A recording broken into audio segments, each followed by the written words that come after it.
iniciado traduz o terreiro para a linguagem confortável da universidade, que transforma o mistério em curiosidade antropológica, que organiza o sagrado em categorias domesticadas. Mas Ifá não cabe inteiramente nisso. Não porque seja irracional, obscuro, inacessível, ao contrário. Talvez porque exista em Ifá uma sofisticação filosófica tão profunda que a racionalidade moderna ainda não tenha conseguido elaborar completamente suas implicações. Falar de Ifá para mim nunca foi apenas falar de religião. É falar de tempo, memória, pedagogia da escuta, falar de um arquivo civilizatório, falar do corpo negro diante do destino, falar de técnicas ancestrais que povos africanos desenvolveram para interpretar a vida, o sofrimento, a morte, o acaso, o amor, a queda, a reconstrução. Mas também falar de mim. Porque depois de certo tempo, realizando consultas através do oráculo, compreendi que nenhum olheiro do destino permanece intacto diante daquilo que enxerga, daquilo que escuta. Que observar destinos por muitos anos, quem observa destinos por muitos anos aprende rapidamente que os seres humanos carregam luz e quase nunca conseguem nomear. Porque depois que alguém aprende a escutar os sinais, já não consegue mais fingir que o mundo é silencioso. E isso produz solitude. Não apenas a solitude social, mas a solitude ontológica de quem enxerga demais. Aprende também que existe uma solidão profunda em ocupar o lugar daquele que escuta. Foi justamente dessa experiência, simultaneamente ritual, subjetiva, intelectual e existencial, que nasceu o título desse bate-papo: A Morte Negra da Palma e o Ofício de Olheiro do Destino, Travessia de Solitude. Parte desse título foi retirada do Moriqui de Fá, que sempre me atravessou profundamente. Morte Negra da Palma, o místico que come muito azeite de palma e não fica vermelho, o místico que luta com a morte. Eu acho que talvez essa questão da morte, assim, quando o Camilo me falou, bora, não sei o quê, me veio assim, tipo, quase que um ímpeto sobre isso, mas eu acho que é reflexo desse momento que o Ifá está diante de tudo. E eu digo Ifá aqui, eu também.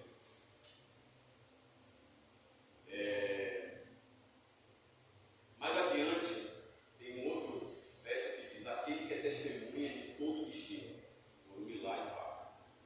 Essas imagens me perseguem há anos, porque talvez não exista definição mais preciosa para o ofício do Babalaô do que esta: testemunha do destino. Não senhor do destino, não proprietário da vida alheia, não dono do mistério, mas testemunha. E testemunhar destino produz consequências. Há muito tempo ouvi de sacerdotes mais velhos uma afirmação que parecia simples, mas que acompanhou, desde a iniciação me acompanhou. Dizia assim: para cada iniciado em Ifá, uma palmeira morre. Na época, compreendia apenas parcialmente o peso simbólico dessa frase. Mas o operador em crítica cultural precisa desautomatizar o olhar hegemônico e produzir deslocamentos epistemológicos.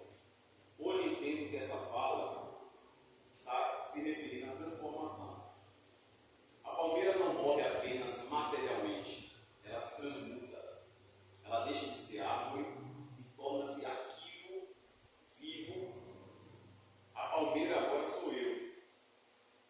A árvore bonita, cantada nos versos de Edson Gomes ou do Edson.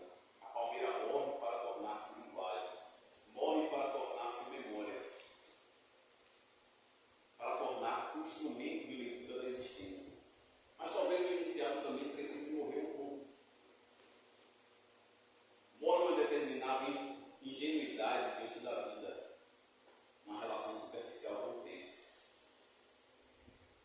Morre a possibilidade de atravessar o mundo sem escutar seus sinais. Depois que alguém aprende a olhar o destino, nunca mais olha a vida da mesma maneira. Essa comunicação ela nasce justamente dessa travessia. Não pretendo revelar fundamentos ritualísticos nem transformar o sagrado em espetáculo, substituir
ascender socialmente, aprende-se para controlar.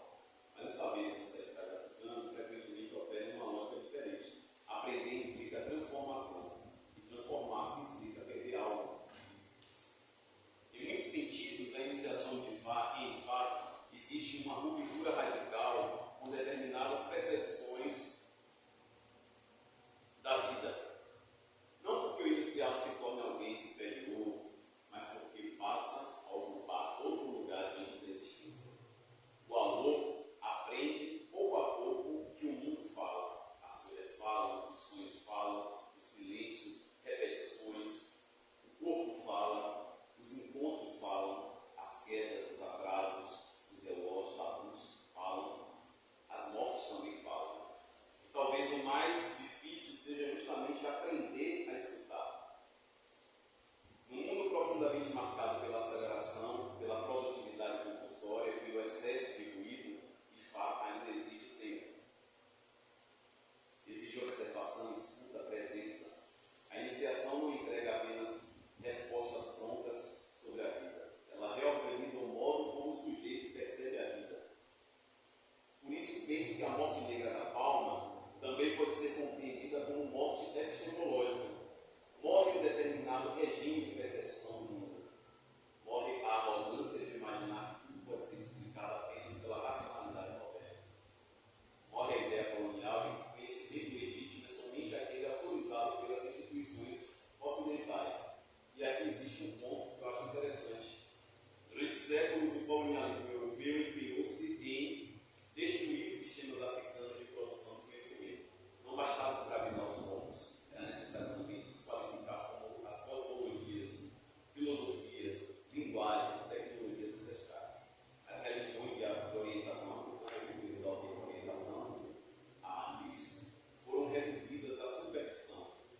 Os sacerdotes africanos foram transformados em figuras folclóricas, o sistema oracular foi transformado, os sistemas oraculares foram tratados como irracionalidade primitiva.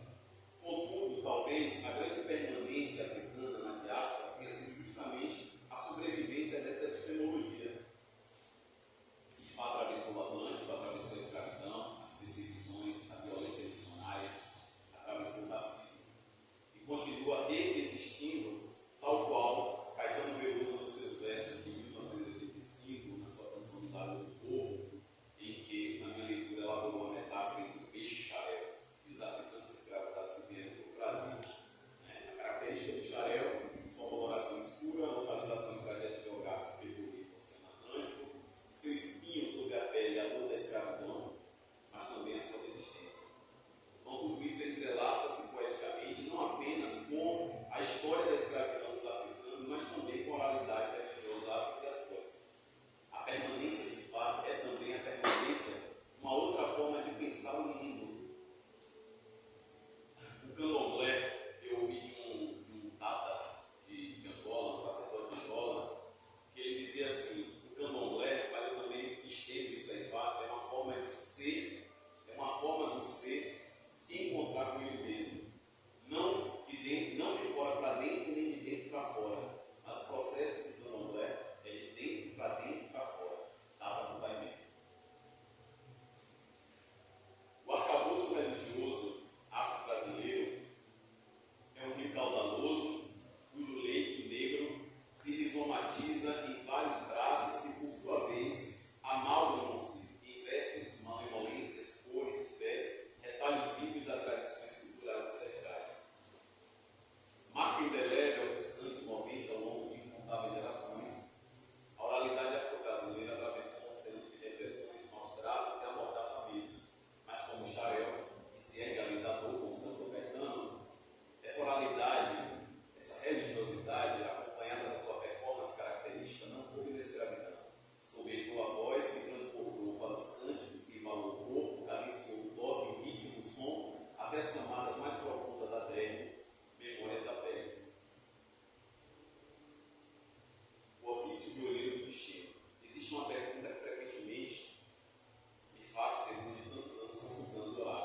sobre o desgaste emocional e espiritual implicado nesse lugar.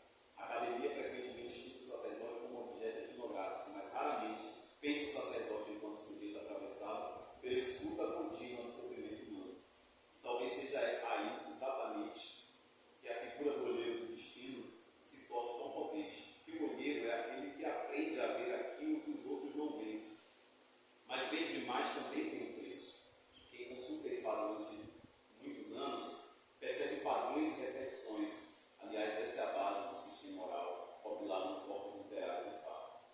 Percebe como os seres humanos frequentemente caminham em direção às próprias quedas, mesmo quando acreditam estarem fugindo delas.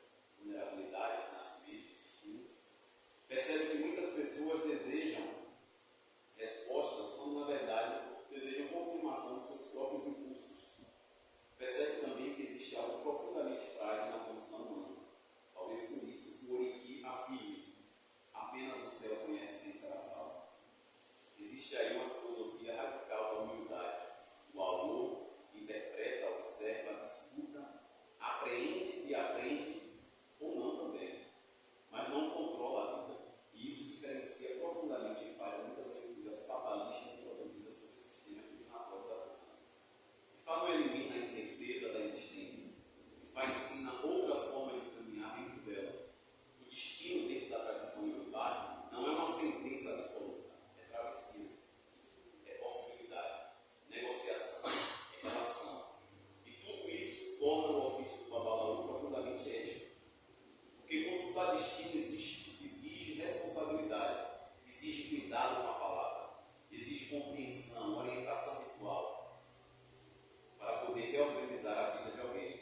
Exige discernimento e silêncio. E talvez uma das maiores maturidades que um aluno possa desenvolver seja justamente compreender os limites da própria intervenção. Nem toda dor pode ser evitada, nem toda perda pode ser impedida, nem todo sofrimento desaparecerá através do ritual. Mas talvez exista algo profundamente transformador no fato de que alguém não precisa atravessar sua dor sozinho. Talvez seja isso que faça esse Fá sobreviver a tantos séculos, não apenas a promessa de solução, mas a construção de sentido. E Fá como filosofia africana da existência. Durante muito tempo, a intelectualidade ocidental recusou reconhecer sistemas africanos como produtores legítimos de filosofia. A própria ideia de filosofia foi sequestrada pela tradição europeia, como se o pensamento abstrato, ético, cosmológico tivesse nascido exclusivamente no Ocidente. E Clarice estava falando, mas logo mais cedo. Entretanto, de fato, é um sofisticado sistema filosófico. Os Odu não são apenas signos ritualísticos, portais, são arquivos de experiência humana. Neles encontramos reflexões sobre ética, poder, comunidade, morte, desejo, adoecimento, responsabilidade, linguagem, sexualidade e destino. Há uma profunda inteligência existencial nos versos do Fá. Uma inteligência construída não apenas da separação entre corpo e pensamento, mas justamente pela relação entre experiência, memória e observação da vida. Talvez por isso eu nunca tenha conseguido separar completamente minha experiência em Fá da minha trajetória acadêmica em crítica cultural. Porque crítica cultural também implica aprender a olhar os mecanismos invisíveis que organizam o mundo. Também implica escutar aquilo que foi silenciado, desnaturalizar narrativas hegemônicas. E nesse sentido, existe algo profundamente decolonial em Fá.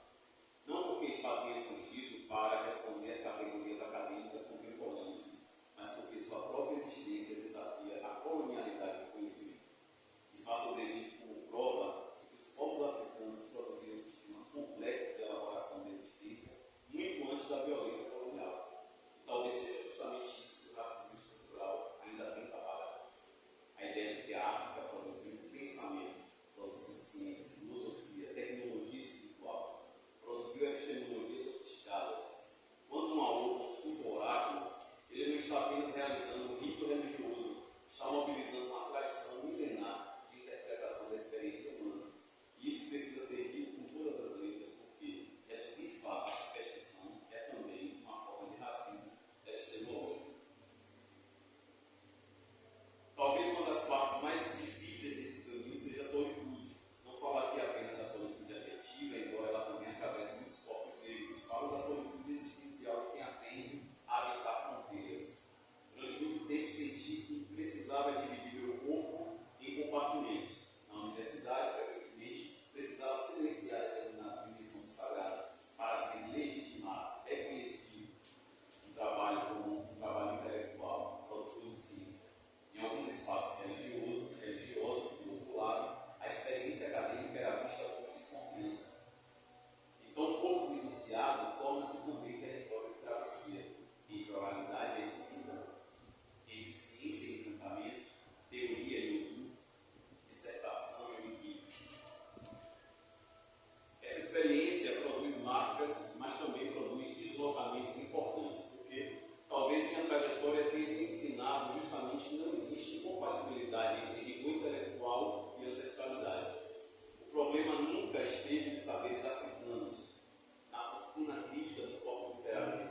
ensinou que a vida humana é profundamente frágil, mas me ensinou também que existe uma extraordinária capacidade de reconstrução dos sujeitos. Talvez seja isso que queira dizer quando afirma: o espírito do destino, dono do mar, que transmuta em fortúnio em alegria. Não porque a dor desapareça magicamente através do fato, mas porque a existência permanece em movimento. O destino não é imóvel. A vida não é estante. Talvez uma das maiores funções do oráculo seja justamente desenvolver movimento. Aquilo que o medo ou a falta do conhecimento integrativo de si mesmo, suas potencialidades e vulnerabilidades, o paralisou. Por fim, permanecer olhando o destino. Quando escolhi esse tema para falar, sabia que não conseguiria produzir uma fala inteiramente objetiva, porque fala não é para mim um tema externo, é travessia de vida, memória, responsabilidade, vida, reconstrução, é serviço, é resgate, é destino. Ao longo desses anos compreendi que o verdadeiro aprendizado talvez não esteja apenas na capacidade de interpretar o mundo, mas na capacidade de continuar humano diante daquilo que eles revelaram. Porque quem trabalha continuamente com o sofrimento humano corre o risco de envelhecer. Talvez o grande desafio do aluno seja justamente não perder a realidade. Continuar estudando, observando, aprendendo. Continuar reconhecendo que existem mistérios que jamais serão totalmente decifrados. A morte negra da palma talvez seja também isso, o entendimento de que nenhum conhecimento profundo nasce sem transformação. Algo sempre precisa morrer. Morre uma antiga percepção do mundo, uma determinada arrogância ou uma ingenuidade. A morte negra da palma talvez queira dizer que morra a superficialidade diante da vida. Talvez o iniciado passe o resto da existência aprendendo a lidar com essas pequenas mortes. Mas há também nascimento, reconstrução, beleza, poética do encantamento, ao chão, as águas, suas infinitas possibilidades, ou nas palavras do próprio Gomilar, a água nunca toca a terra sem movê-las e sem fazer novos caminhos, novas possibilidades. De fato, continua vivo porque continua oferecendo caminhos para pensar a existência. Continua ensinando que a vida exige escuta. Continua nos lembrar que o destino não é prisão, que nenhum ser humano atravessa o mundo sozinho.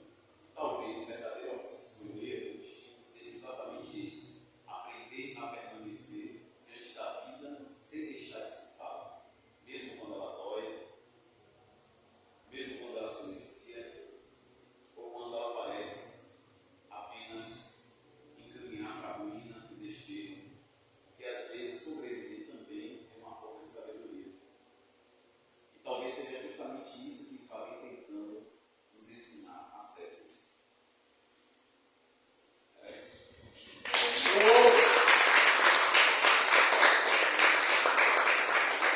Eu fiquei muito impactado com a pesquisa e tal, e rememorando, né, a dificuldade de achar material, a dificuldade de se perceber iniciado agora no IFA, estando em um território, Bahia, que não compreendia e o julgamento a todo momento, né? Você me fala que é isso na modernidade e tal. E aí quando você traz, né, esses materiais e tal, eu me vejo nessa perspectiva também de buscar conhecimento, quanto que isso foi acumulando e estar nesse entre lugar, né? De pensar academicamente, mas também de não negligenciar a minha verdade, o mistério mesmo da própria vida, né? Essa morte, a morte negra da palma, justamente eu acho que essa possibilidade de se entender, né, dentro dessa metáfora, o próprio ofício mesmo de olhar, levando essas subjetividades e essa possibilidade de se entender a cada dia, de se reconstruir a cada momento, e fala isso assim, né? Uma coisa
para mim tem sido bem novo, bem difícil, né?